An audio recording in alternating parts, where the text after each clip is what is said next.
छत्तीसगढ़ में कैबिनेट मंत्री अमरजीत भगत की गाली देते वीडियो वायरल होने के बाद सियासत शुरू हो गई है। बीजेपी ने कांग्रेस पर निशाना साधा, कहा कि कांग्रेस के यही संस्कार हैं कि जनता समस्या बता रही है तो मंत्री जी गाली दे रहे हैं। भगत अपने सहयोगियों को गाली देते वीडियो में दिख रहे हैं। सीएम भूपेश बघेल ने बीजेपी को आड़े हाथों लिया। उन्होंने कहा कि छत्तीसगढ़ में आप पार्टी बीजेपी की बी टीम है। अमित जोगी को सुरक्षा दे दी गई है। बीजेपी की गोद में बीएसपी पहले ही बैठी है। बीजेपी के सभी प्लान छत्तीसगढ़ में ध्वस्त होंगे। सीएम भूपेश ने बीजेपी पर नक्सलियों से सांठगांठ का आरोप लगाया। कहा कि बीजेपी के नक्सलियों के साथ सांठगांठ है। बीजेपी झीरम हमले पर जांच नहीं चाहती। जांच रोकने बीजेपी नेता कोर्ट चले जाते हैं। रविशंकर प्रसाद के आरोप पर सीएम ने कहा कि रविशंकर वकील हैं, तर्क वितर्क करते हैं। जोगी से हमारी तुलना नहीं की जा सकती। 3 बार जोगी के चलते बीजेपी सरकार में आई है। हमने जोगी को बाहर किया और बड़ी जीत मिली।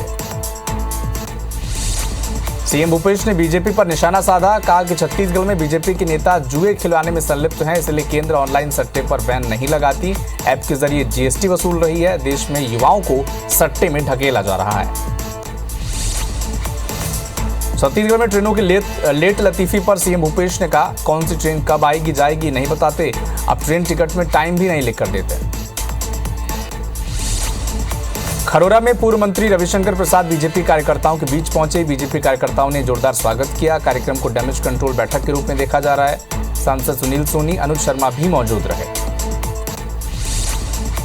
पत्थलगांव में बीजेपी में विधानसभा चुनाव के टिकट बंटवारे का विरोध थम नहीं रहा है। पूर्व मंत्री गणेश राम भगत सैकड़ों समर्थकों के साथ रायपुर रवाना हो गए। बगीचा क्षेत्र में 100 गांव के लोग टिकट नहीं मिलने से नाराज हैं। बीजेपी प्रदेश कार्यालय में विरोध प्रदर्शन की तैयारी चल रही है। अन्य पार्टियों के बड़े नेता छत्तीसगढ़ के दौरे पर संसदीय सचिव विकास उपाध्याय ने कहा कि जनता को 2 विचारधाराओं की लड़ाई दिखती है। पहला केंद्र में जिसकी सरकार है, दूसरा राज्य में जिसकी सरकार है। कांग्रेस जो कहती है वो करती है, बीजेपी केवल झूठ बोलती है।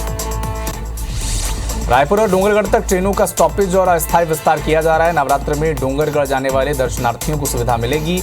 15 से 23 अक्टूबर तक सुविधा मिलने जा रही है। दंतेवाड़ा में सागौन लकड़ी से भरी ट्रक पकड़ा गई है। बारसूर नारायणपुर सीमा पर कार्रवाई की गई। जब्त सागौन की कीमत 1.5 लाख रुपए बताई जा रही है। तस्करों में एक एएसआई भी शामिल है। बलरामपुर में 2 नाबालिग लड़कियों के अपहरण और बलात्कार का मामला सामने आया। मामले में 2 आरोपी गिरफ्तार हुए। एक आरोपी हिमाचल प्रदेश से गिरफ्तार हुआ, जबकि दूसरा आरोपी दिल्ली से। भिलाई में मूर्ति को खंडित करने वाला आरोपी पकड़ा गया है। पुलिस ने मोहल्ले में आरोपी का जुलूस निकाला। आरोपी ने कहा कि उसने नशे में ये हरकत की थी। छावनी थाना क्षेत्र का मामला है। अंबिकापुर में कार के बोनेट में 6 फीट लंबा अजगर मिला। अजगर को देखने मौके पर भीड़ जमा हो गई। स्नैक हेल्पर की मदद से रेस्क्यू किया गया। देर रात तक गांधी चौक की घटना है। डोंगरगढ़ में बेटे की हत्या करने वाले आरोपी पिता को पुलिस ने गिरफ्तार किया है। आरोपी पिता ने शराब के नशे में हर रोज विवाद करता था। तंग आकर हत्या की बात कही है। पोस्टमार्टम रिपोर्ट में किसी वस्तु से वार से मौत होना पाया गया है। 11 हाथियों का दल अंबिकापुर नगर पंचायत पहुंचा। करंट की चपेट में आने से हाथी बच गए। नगर वासियों में दहशत का माहौल है। पुलिस और वन विभाग अलर्ट मोड पर है। 15 अक्टूबर से नवरात्रि का पर्व शुरू होगा। छत्तीसगढ़ के अलग अलग मंदिरों में तैयारियां हो चुकी है। माया मंदिर में 11,000 ज्योति कलश जलाए जाएंगे। काली माता मंदिर में 3,000 ज्योति कलश प्रज्वलित किए जाएंगे।